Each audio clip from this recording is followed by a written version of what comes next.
All right. So since I won't be here this Friday due to being in Colorado for my birthday, I'm actually doing a lesson today that I'm just going to record and send over to you guys and ladies. This was specifically requested by Josh. Josh wanted to know my SOP for creating image ads. What kind of goes in an image ad, what makes a great image ad. So I put together what I would say probably literally everything I know about image ads and all the key things that you really need to focus on. So first things first is before you create an image ad, you have to understand that you have a fraction of a second to attract the right audience, convey one main thought, and get someone to click. So in this particular case, less is more. We don't want a complex image ad with a ton of text. Those typically get a lot of swipes. We really want something that gets more clicks, which is one main thought, one main audience, and a lot of these other key little elements, psychological elements I'll be going over today. So obviously, just like we write any ad, we first start off with our desire, our awareness, and our sophistication, because that's going to dictate what I need to put in the ad. If I'm going after a desire for make more money, then I need to understand, is it someone who is still working a 9 to 5 that wants to make more money? Is it someone who owns a Shopify store and wants to learn how to make more money with their business? What is their sophistication level so I can understand also what are we either introducing a new mechanism or maybe we're going after a new identity or something like that. We need to understand all of these so we understand what we need to visually display in front of someone. Next thing is we need to understand what the landing page is, because the landing page will also impact what we put inside of that, that image ad itself. And I'll give you all some examples really quick on that. So like, let's say, for example, if we were selling for example, we were working with Black Gold Elixir, we did the coffee alternative, and like literally an easy hook, we could just showcase the product and put world's first coffee alternative that actually tastes like coffee. And we can send people to a product page for that because we don't really need a ton of mental hoops and mental loops that people have to jump through for that. That's just literally, boom, here's the product, here's what it tastes like, that's it. I don't need to take through people through awareness stages like this advertorial example right here that says little known secret about Medicare that could cost you thousands. This one, we first have to, we're calling out that unaware market. We're sending them to an advertorial, and on that advertorial, we're gonna go, all right, here's this little known secret, which creates the problem, which the problem is large ambulance bills. Then we make people aware of this problem. Then we make people aware of solution, which is supplemental insurance. And then we go into all that other things. But for the actual image ad, we can't do all that in an image ad. So we just need to state little known secret about Medicare that could cost you thousands, and then people click the link to actually read that advertorial. Now, let's say we're doing a listicle, where we want to do 3 reasons why vets recommend Nick's dog joint supplement. In this particular case, I wouldn't want to put those 3 reasons why on that image ad unless they were very quick and easy ones. For this one, these were a little bit longer, a little bit more detailed, so we want to send people to a listicle. So I'm not going to show the 3 reasons. I'm just going to say 3 reasons why and then let people have that button to click to actually go read that article. Now, let's say we were sending traffic to a long form sales page or a VSL. So here's like a hook example, revolutionary new method that's helping Shopify owners scale ultra fast with Facebook ads. So like on that sales page or VSL, I have to go into this new method. I would have to go over a couple case studies, show lots of proof, and then boom, here's how you buy whatever I'm selling you, whether it's coaching, mentoring, or a course or whatever that might be. So you have to understand where you also plan to send traffic, because if you don't understand where to send traffic, that's also going to make it more difficult for when you're writing that hook. Or if you're sending traffic to a listicle, you don't need to write the 3 reasons. But if you know you'd be sending traffic to a product page and you want to do a 3 reasons why, then in that particular case, you'd actually have to write out those 3 reasons also to put on that image ad. And then like we have already mentioned, less is more. So showing those 3 reasons, you're going to have to be very sharp, very quick, and very easy to understand. If not, that's actually going to hurt your performance rather than improve it. Let's go to the next thing. So next thing is customer persona. You have to understand what is the visual inside of a customer's mind of what they want.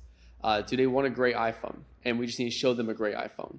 Do they want 6-pack abs? And we just need to show them 6-pack abs. We need to understand what that visual is, and that's where you get from research. And then the next thing is what types of colors and design we need to use. If we're going to be marketing to a 21-year-old girl who's in a sorority, we're going to be using very different colors than a guy who's been competing in bodybuilding for the last 10 years and he's like a tactical shithead, for example. Like, very different colors and design we'll need for both of those types of people right there. Once you understand the customer persona, you understand your desire, awareness, sophistication, you have your hook, all that wrote and put together.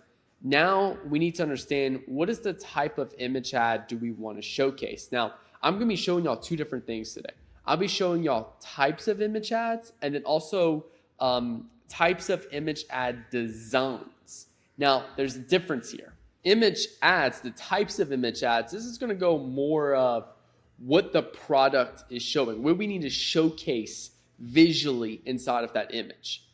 And then the design is more of like the layout of that image itself. Where do we put the text? Do we do like a split screen? What does the layout look like from a graphic design perspective? Or just more specifically, types of image ads, the types of visuals you'll need to have ready to be able to create some of these image ads.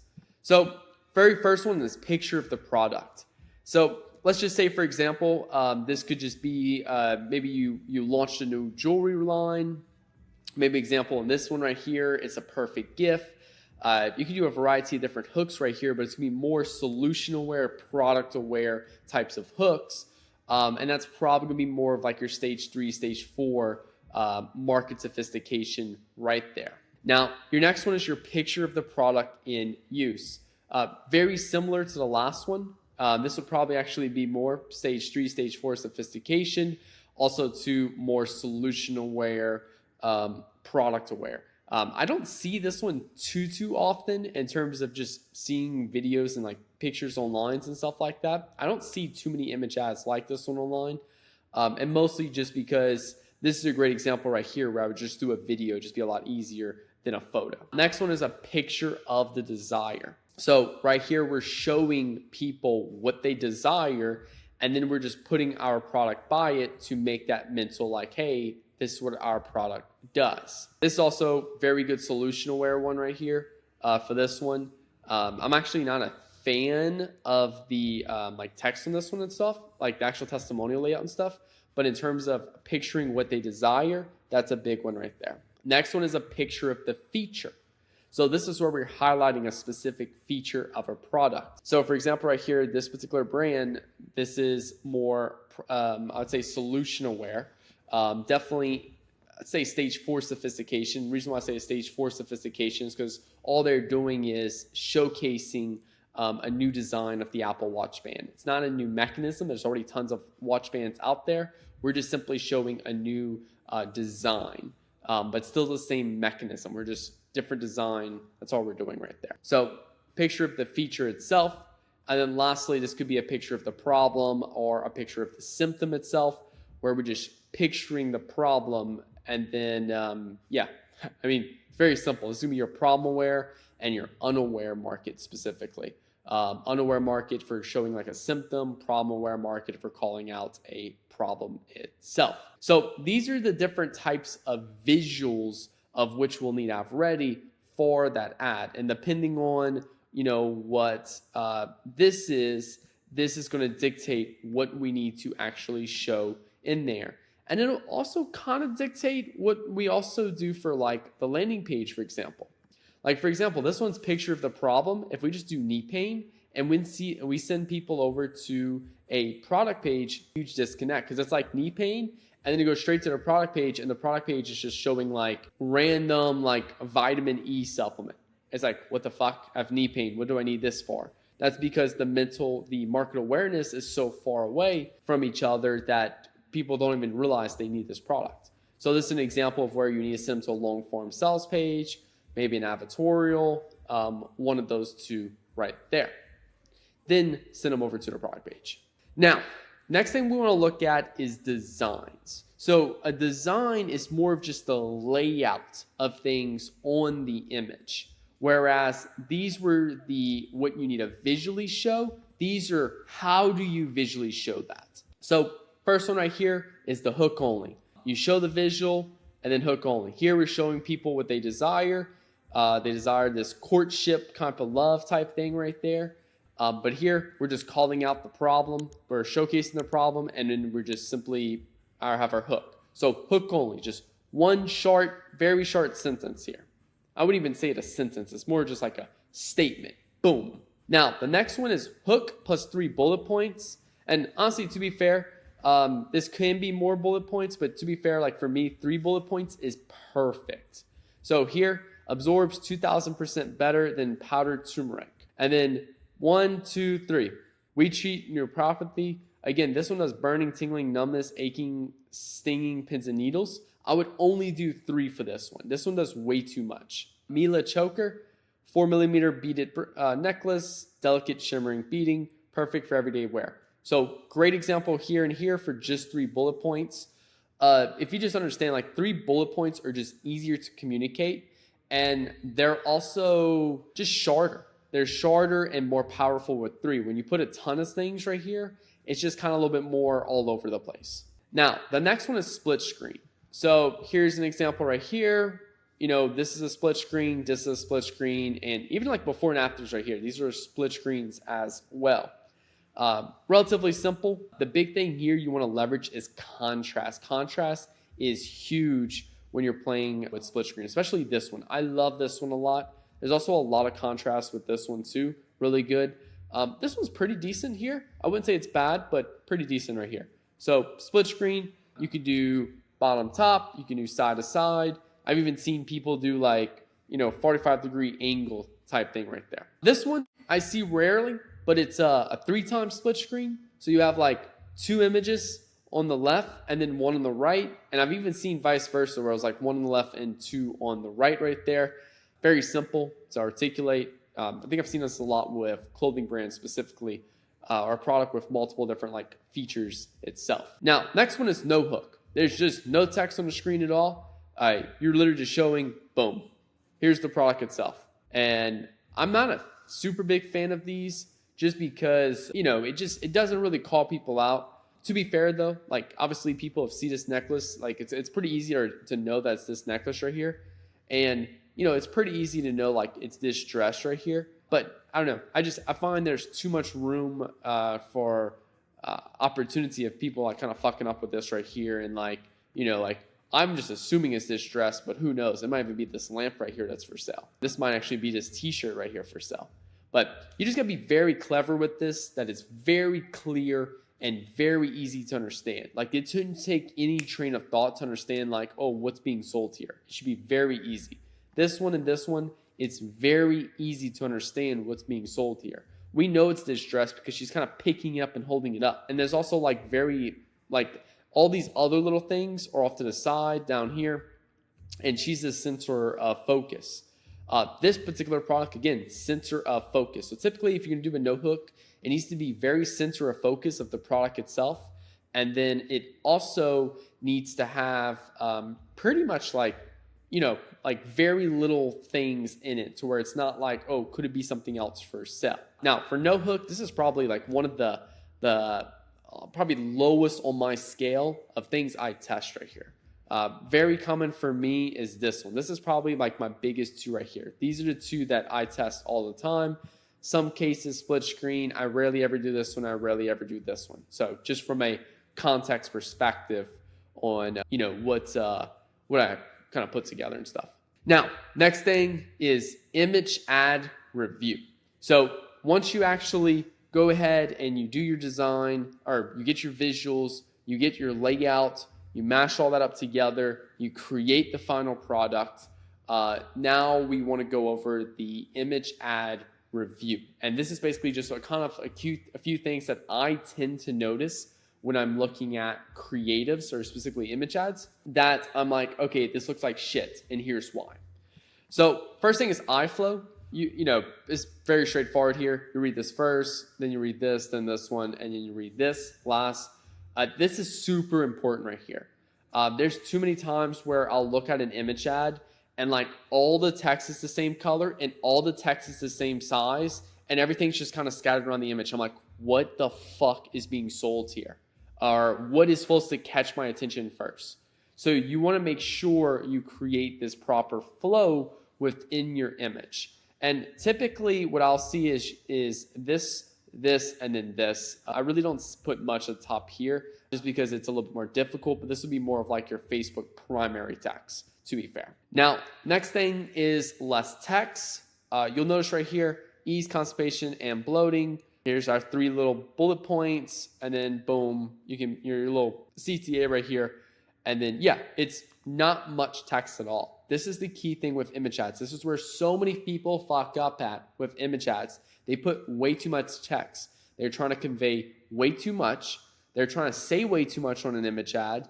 And then they're also trying to speak to too many people at once. One desire, one main benefit. And then if you want to go into more stuff, you send people to a longer form sales page, add a tutorial, then go to the product page itself. Now, next thing is contrast. Contrast is huge for making images pop. And you can play around contrast with the color choice you use for your text. First off, like just an immediate one is your product. And then this is also a good one too for contrast. So you can see the contrasting blue with these, I guess it looks like cookies or bars right here. That's the first level of contrast we have. We have contrast between the blue background and then this text right here. And then this text is spaced up enough to where we have these little white boxes. Like all of this looks good from a contrast perspective. This all looks good. I love this. This is also a great example right here.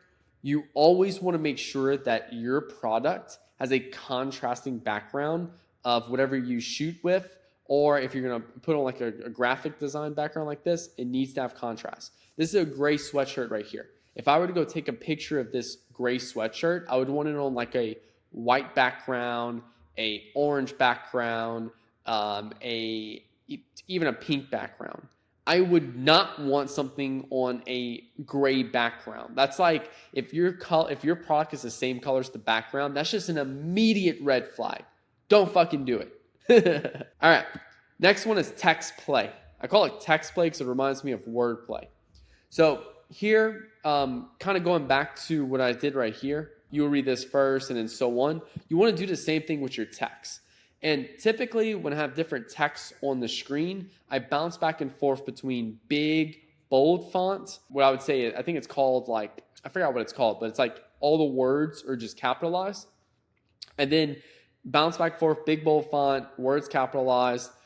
Some words bolded, some words italicized. Some of them have like different color backgrounds like this, EMS muscle toning. All of this looks good. They're all having different kind of creative styles on each text. This is huge right here. This number one helps us direct our attention to the main thing and then kind of going down. This is good. Now for me, I see this first and then I see this, then I see this. This kind of just like basically goes and like almost goes invisible to me because of this color choice right here. Using colored like kind of like backgrounds behind text is huge for making them pop more. Just be careful with it because sometimes you could highlight the wrong things in the wrong orders right there. So be very careful with that. But text play. Are we adding different creative styles to each of these texts to make it pop more, to help make it easier for people to read? That's really important right there for me. Now, that's pretty much all the main things here. Just some resources to gather some of these images, specifically for like the image ad types. Number one, we've paid photographers. Like let's say, for example, we're selling like a purse or like a women's handbag, and we need like a girl wearing it downtown in a big city. I'll just like go call up and try to find a photographer in New York, send them the bag. They likely know a photographer, or like they likely know models already, and they can take care of everything for me, and then boom. A little bit more on the pricier range, but that's one option. Another option is just going on like instance.pro, hiring a content creator, and you can choose video or photo. I'll literally just select photo, and here's the specifics of what photos I need from you. And I would just tell them more of like these key things right here versus like these are things that we can do in-house with like the graphic design and stuff like that. Let's see. And then next thing is you can pay for images on like Shutterstock, Storyblocks, Adobe Stock. So maybe like I'm not a huge fan of using stock images, but they do have their case at some times. Maybe, for example, we're going after an unaware market and we need to like showcase, I don't know, a homeowner or a house.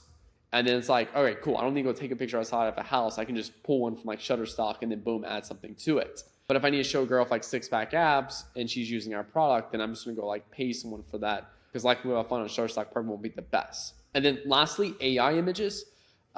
I know my personal like video editor and stuff like that, he crushes it with AI images. He does some phenomenal stuff. I really can't speak much on exactly what he uses, but I know he was using Midjourney, and I think he swapped over to ChatGPT. That's maybe, I don't know. He kind of bounces back and forth between the two, but I know he'll use like Midjourney, for example, to create things, and then he'll create a few different things and then like stitch it all together in Photoshop to create that like final graphic. So like this AI image right here, he got this guy created, he got this bag created, he photoshopped it in his hands, he photoshopped this background, and then photoshopped the text. But the guy and this bag were both two separate AI images he got done. So just to kind of give you like some other context around that. Now, last thing, Canva. Inside of the course, like I have 25 plus templates inside of the course, the course that you all have access to.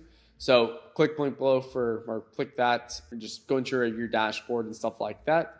And then Adobe Photoshop, very simple. So we'll use either one. My video editor or my photographer or photographic design person, he's phenomenal with Adobe Photoshop. So he personally prefers Adobe Photoshop. There's people that aren't that great with Adobe Photoshop and like are trying to do all this themselves. Canva is 100 times better for people that are beginners because they give you a ton of templates you can already kind of plug and play. And then, like I said, if you're in my course, everyone should be inside the inner circle. You have 25 plus templates in the course under how to, I think it's how to film content or how to create content inside of there. So hopefully this helped y'all out. I try to think of every single possible objection and question around Facebook image ads. Hopefully this kind of gives you guys more of a thorough process, thorough SOP of how we go about it. And as far as everything else is the same in terms of uploading them to the ad account, testing them, all of those things right there. And yeah, if you have any other questions, shoot them over to me, and hope you all enjoyed this. Thank you all for watching.